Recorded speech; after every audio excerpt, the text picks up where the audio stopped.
Ayun na nga po, mapapasana all ka na lamang po talaga. Napakaswerte po nilang dalawa sa isa't isa. Kumbaga, lucky charm po si Beyonce, lucky charm na si Edu, gayon din po si Edu, itong si Beyonce. Pero alam naman po nating lahat, na kung hindi dahil sa Team Kalingap ay,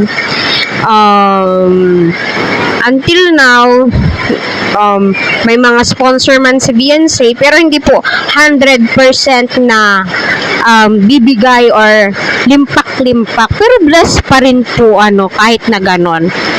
At ramdam naman din po ni Beyonce iyon. Pinaparamdam po ng kanyang mga sponsor kung gaano po siya kahalaga. Kagaya nga po dito, ano po yung masasabi nyo sa picture na ito?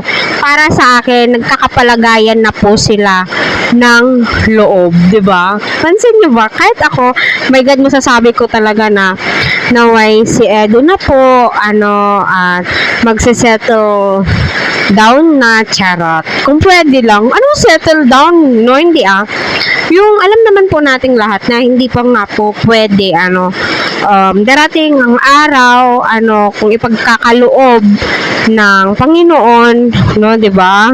Tayong mga supporters, isa lamang po yung sinisigaw po natin, pero yung iba isinasampal po talaga sa atin na malabong-malabo daw po.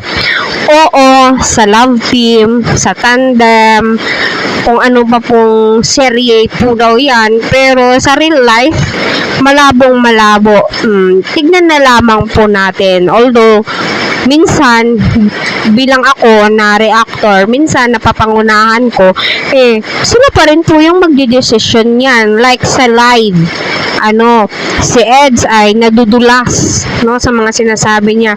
Pati si Beyonce ay nadudulas na rin po. So, malalaman po natin yan soon.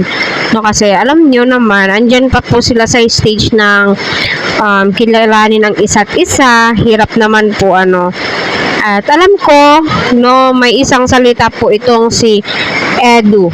Na sinabi nga po niya na ipaglalaban niya na po. Kaya abang-abang po tayo doon.